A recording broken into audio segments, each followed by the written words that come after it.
So I made a video about Thrice's The Artist in the Ambulance just a little over 8 years ago.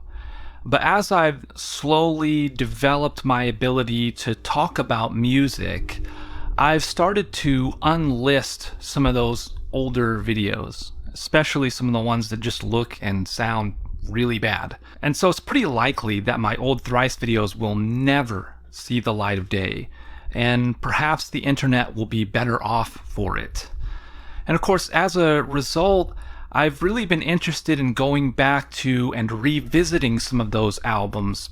And apparently, Thrice had a very similar idea because they just released an entire album called The Artist in the Ambulance Revisited. Now, I spent some time listening to both versions of this now 20-year-old album, and I want to offer some impressions about both of them. My name is Adam, and this is Medium Quality. Okay, I guess we're back with another installment of Why Do I Own This? A series of videos where I take a good hard look at my vinyl record collection and give an account as to why I've decided to own all of these plastic discs with the music on them. And if you want to engage with me on that very topic, I put a link in the description section below to my Discogs account, which has an up-to-date index of all the vinyl records that I own. And if you're so inclined, you can drop into the comments section below and let me know which of my albums I need to answer for. Alright, so let's take a step back and just talk about the original Artist in the Ambulance.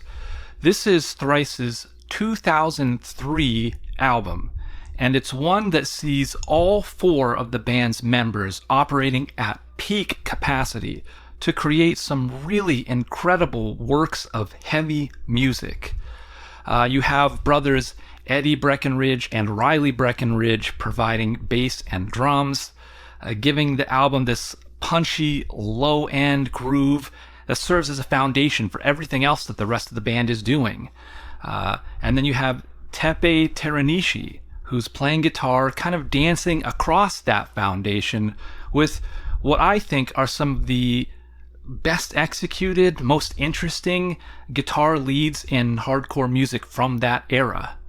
And then, of course, at the heart of all of that chaos, you have the voice immediately recognizable of Dustin Kensrue, serving as kind of an anchor to hold you down and to connect you to the heart of this music.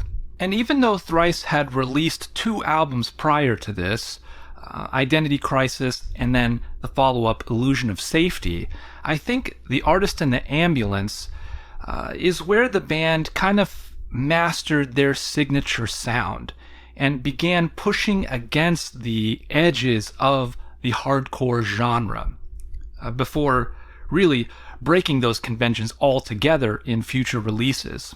To my ear, The Artist in the Ambulance is punk-leaning hardcore of the highest order. And considering the sort of youthful state of the genre, and really of the band members themselves, there is a surprising amount of sophistication to the musical arrangements on this album and the lyrical concepts that are presented here.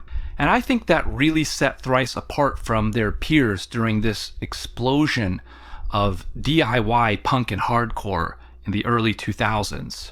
I think that The Artist in the Ambulance is an essential album within the genre. And if you haven't heard it, then you should probably pause this video right now, go to your music streaming service of choice, and listen to the original 2003 version. I think it still very much holds up, and it's a great album to this very day. The Artist in the Ambulance Revisited is a complete song-for-song re-recording of that original album. It's essentially Thrice covering Thrice. And I think as long as you approach it kind of with that in mind, I find it to be a very interesting kind of musical artifact, even if it may kind of lean toward novelty a little bit.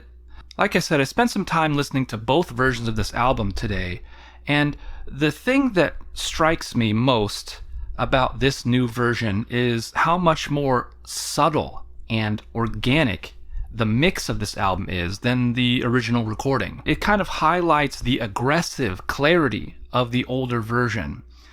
This new one is probably objectively a better mix, but I think some of the intensity of the songs gets tamed, it gets roped back in a little bit in a way that I think doesn't quite serve the songs. It's almost as if the richer, more mature sound that they've been cultivating as a band over the last 20 years doesn't quite match the energy of the songs as they were originally recorded. Minor disconnect aside, this new version is quite a lot of fun. And if nothing else, Dustin Kensrue's voice sounds as good, if not better than it ever has. That brings us to the question. Why do I own this? Really, why do I own either of these? And The Artist in the Ambulance pretty much single-handedly got me into hardcore music. And since then, the band has kind of grown with me.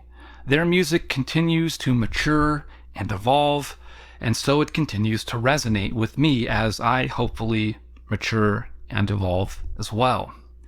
And I don't often go back to the hardcore music of the early 2000s, but when I do, this album does not disappoint. So I have to keep my double LP version of the album pressed to this lovely green marble vinyl.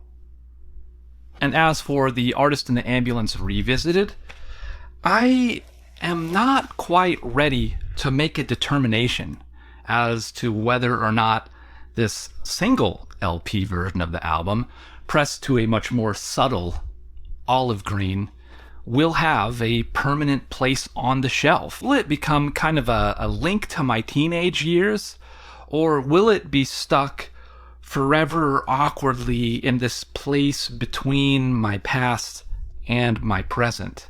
I mean, it's one of those things that only time will tell, and I'm not quite sure just yet. And that's going to do it for this video. If you liked it, please give it a thumbs up. If you want to see more, feel free to subscribe. And until next time, keep spending that good stuff. What a time to be alive.